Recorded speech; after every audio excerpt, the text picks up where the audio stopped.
Okay, Al, it's time. I am so ready. I can't believe I'm saying this. Your Detroit Lions are 1-0 on the year as they go into Kansas City and knock off the Super Bowl defending champions, the Kansas City Chiefs. I think I will say just right off the rip that as long as we've been doing the podcast, this is probably the proudest Lions Yeah, win 1000%. that I have experienced since we started doing the show. Yeah, no doubt about that. Well, sorry, win asterisks according to Mike Tirico, but Yeah, well, Go yourself. God, where do we even start with this? It was such a phenomenal game.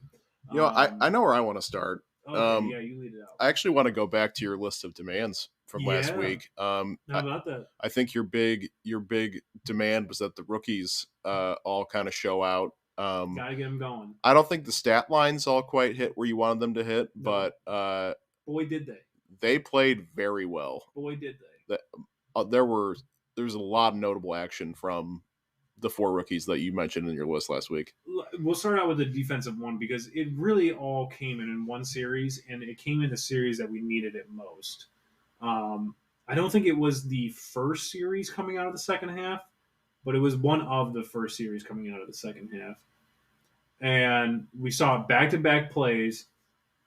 Mahomes drops back, throws one across the middle. Jack Campbell makes a phenomenal reaching out for it, knocks the ball down. Beautiful pass deflection. And then I think the very next play, I mean, shout out Kadarius Toney. I mean, The real MVP of the game. The real MVP of the game for us because, I mean, the man had 5 targets, 1 catch. I think he had 4 drops.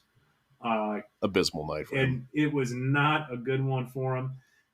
Hits him right in the numbers, pops out. Brian Branch makes a great play on the ball. Amazing catch. Takes it to the house. Pick 6. That was phenomenal. That was amazing to watch. That's all I needed to see from the defensive rookies to be like, okay, we got our 3. We got our 3 for the future. We had the one on the line in Hutch, who also had a monstrous game. He was so good that the right tackle literally had to start cheating every play. With all the false starts. All the false starts, not to mention, he was also lining up as a slot receiver, technically. He was I didn't even know up, that part of it. which is Wow. also a flag. And they didn't call it one time. They called it one time. One time is when they called it. It was absolutely ludicrous, but he's so good that they were cheating, and he was still getting pressure on the quarterback. Well, by the way, this isn't just this isn't just typical Lions homerism. Oh, the zebras got us again. No, like literally, everybody. Yeah, national consensus that they had so many false starts they did not call in that game. It was ridiculous. It was absolutely ludicrous. So we have our 3. We have Hutchinson on the line. We have Campbell dictating that midsection of the field, and then we got Branch in the secondary. That's 3 of the future right there. Yeah, I just can't get over that Branch play. I mean, he looked amazing. That was phenomenal. He looked absolutely incredible. Other than that, I mean, he looked, even outside of that play, he looked good. Secondary looked much better in this game. Secondary looked much better in the second half. They looked very lost in the first half. CJ well, that's true. Looked good. There was definitely some balls where I feel like we should have had even more picks, but you know, we be choosers. Well, I just remember multiple times in the game where maybe we were a little frustrated by, the Chiefs' offense doing work, but we just had to keep reminding ourselves, like, they're the Chiefs. Yeah. They're gonna get some of these plays. Mahomes is gonna be slippery and get out of the pocket and like be mobile, and like we're gonna miss some plays just because they're that good. So the fact that we held them to that few points on the night, I consider a pretty big win. I would agree 100%. On the offensive side of the ball, Sam Laporta, it didn't have 50 yards, but he had 5 catches for 40 yards, 39, and I think at least 2 or 3 of those went for first downs on big plays. 5 targets, so he caught all of his targets. He looks good. Excuse me. He looked good. Gibbs, only 9 touches, which is a little unfortunate. I think we wanted to see a little bit more. But in those, I think we're gonna see a ramp up here. But yeah, it was definitely a more limited sample size. In those 9 touches, 7 carries for 42 yards, 2 catches for 18 yards. A huge, massive, I think on No, it wasn't on the drive that set up the touchdown.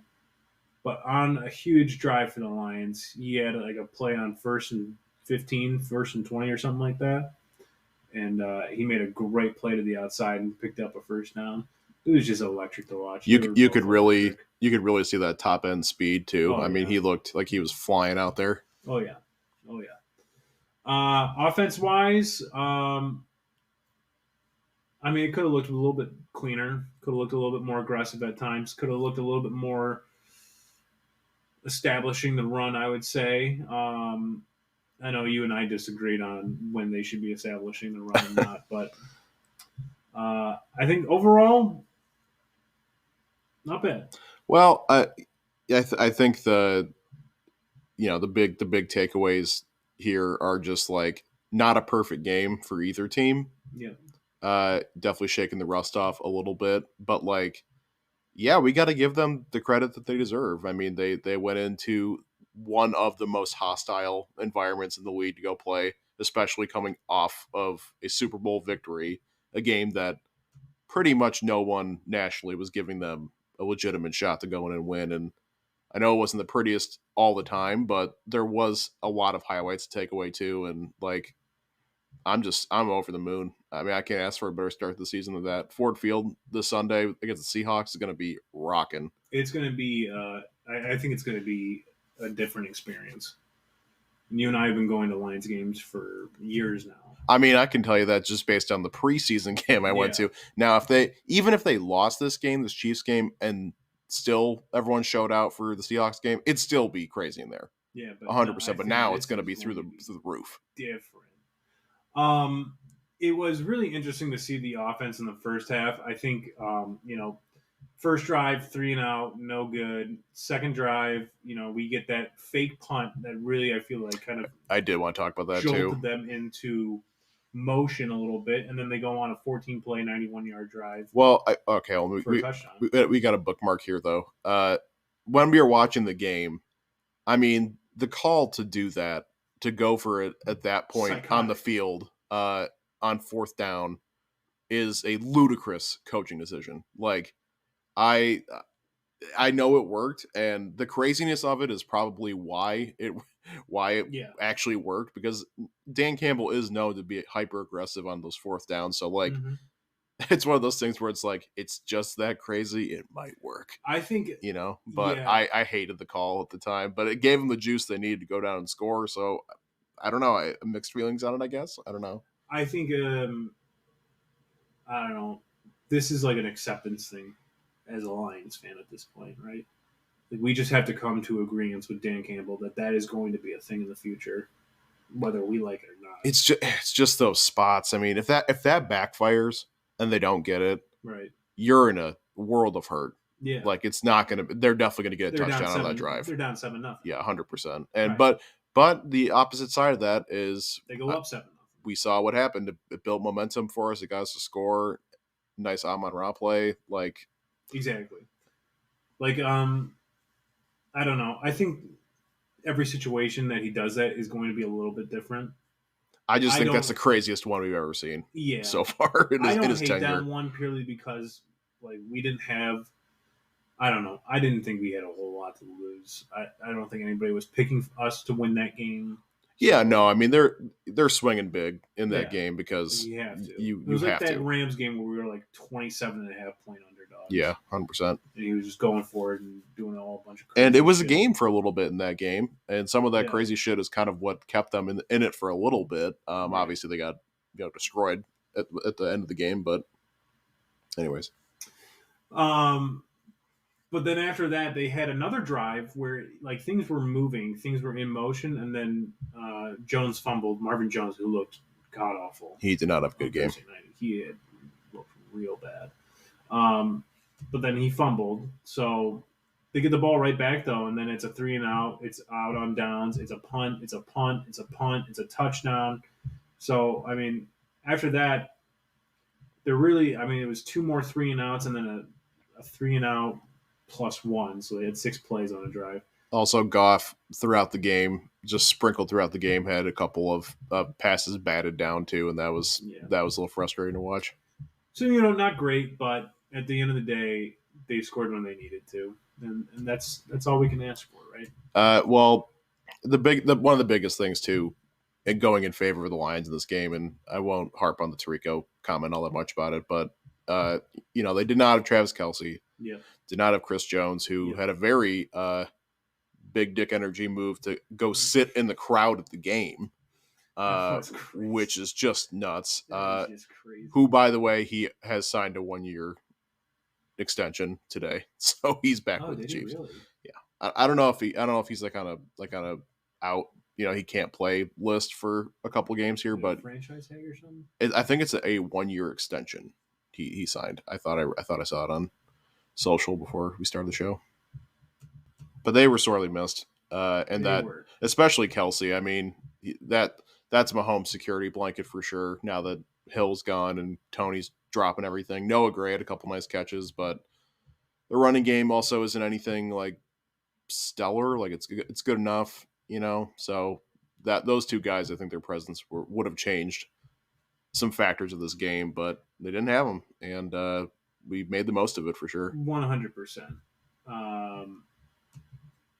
Like I'm not going to pretend that like it wasn't a huge. Well, if Kansas City, leg up. If Kansas City wants to do something, tell them to meet us in Vegas in February. Settle down. Don't be putting that energy out there. Oh man. Anything else with Kansas City before we move on to Seattle? No, just again, I think it's the most important win that they've had in a long time.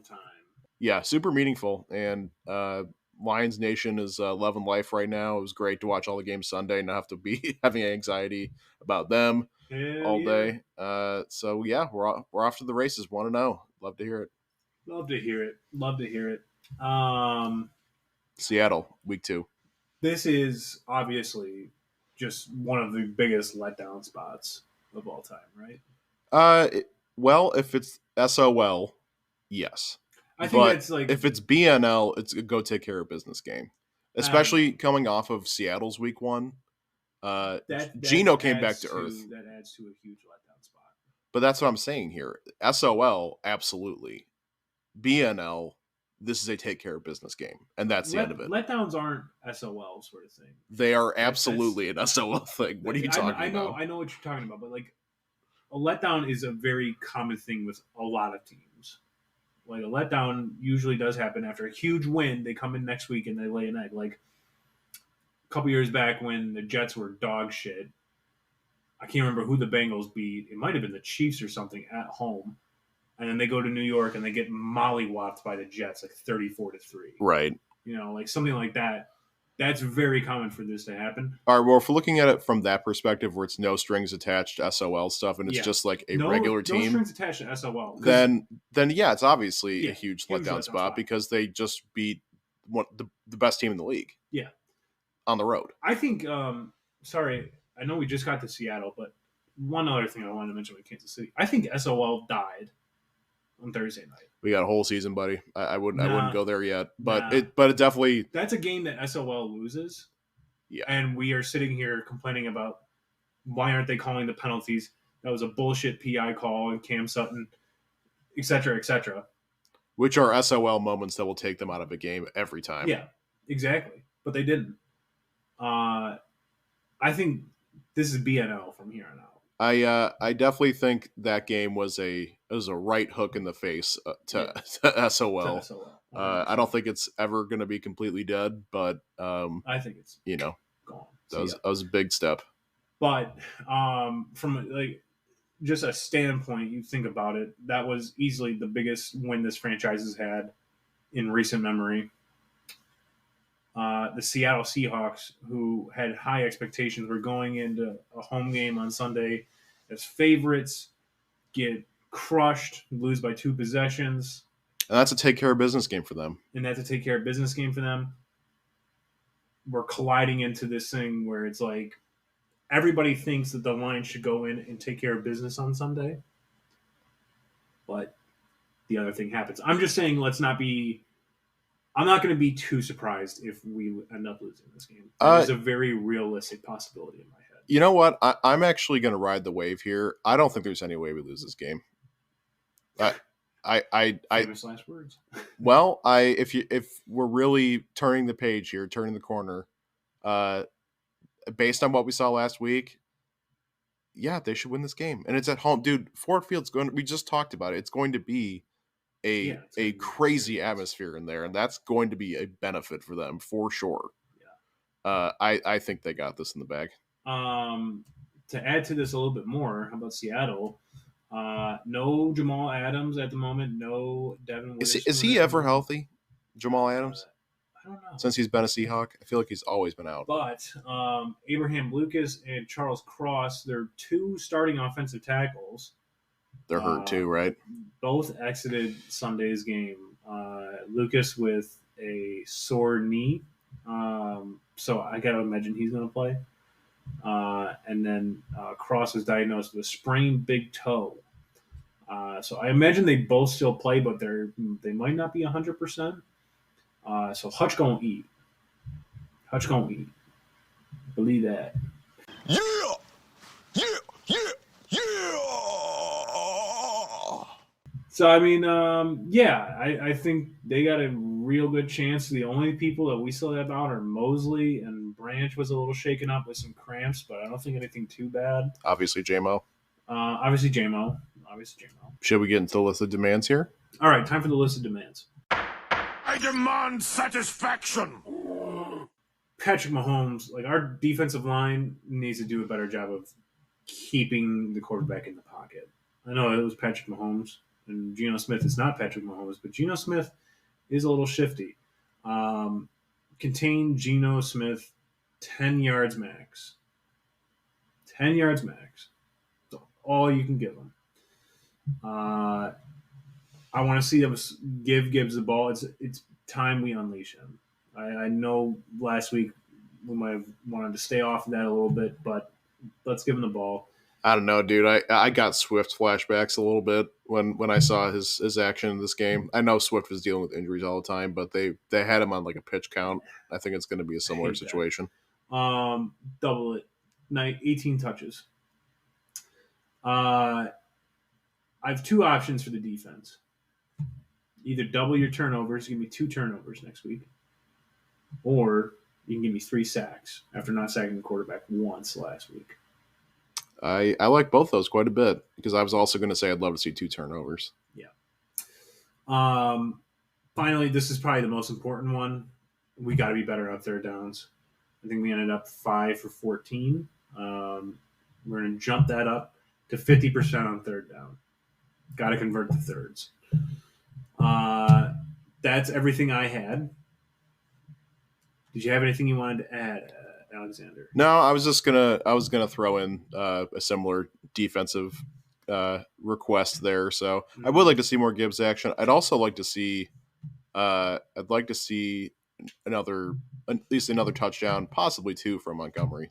That'd be great. He seems like he's going to be that goal line dude. So some more TDs from him would be awesome. Yeah, he is definitely going to be that goal line dude, 100%. Al and I enjoyed a nice little Montgomery anytime touchdown bet. Yes, sir. This past Thursday, so I'm going to be doing that again. Going to be doing that again. That was everything. Les Anzalone. Just going to throw that one out there real quick there at the end. We also got to do our score prediction for this too. All right, score prediction. What do you think, Al? I said I like the Lions in this game. I do. Give me the Lions. Give me the Lions 27-13. I think they're going to have a nice day on offense and keep Seattle to a pretty small amount of points. I'm going to get crazy here. They just gave up like 300 plus passing yards to Matthew Stafford, right? Give me 47-13 Detroit. All right, I think we mollywop them. Okay. Don't tell me I'm crazy because they were doing that to teams at the end of last year. Okay. 47 is pretty excessive, but I'd love to see it. We put up 45 on that team last year. This team put up Right. Wait, was it 45 or 42? I can't remember. In the 40s, though. It was in the 40s. We just happened to give up 40 to them as well, which I don't think we're going to do again. So, all right. 47-13, 27-13 are the final score predictions. Let's get to 2-0, baby. Let's get to 2-0. Let's get a great start going. And you know what? We get to 2-0. Chances of us going 3-0, real good. We got Atlanta at home after that. We go 3-0. Chances of us going 4-0, real good. We got in Lambeau on prime time. I know I'm jumping ahead. I'm just saying we can go into Lambeau and beat them on prime time. We just did it. And it's Jordan Love. It's not Aaron Rodgers. It's not the boogeyman anymore. I don't give a shit what he did on Sunday. That's against the Bears. Lucas just put down his 2-gallon jug of Kool-Aid as he started talking here. And guess what? We go 4-0. There's a chance we go 5-0. Settle down. We go 4-0. We're back at home against Carolina. We can beat Carolina. I know we didn't last year, but it's up for grabs. We can beat Carolina. We beat Carolina. There's a good chance we go 6-0. Because we're in Tampa Bay, and I know we can beat Tampa Bay because those bum asses Minnesota couldn't even sniff a 5-point spread against them. We can beat Tampa Bay, but then we got on the road in Baltimore, so I think it ends there. So there's a good chance. I'm just saying this team keeps playing the way they were playing. I like our odds. Well, right. I don't know how to top that, so. Lucas's fever dream over here. All right, let's close the show out.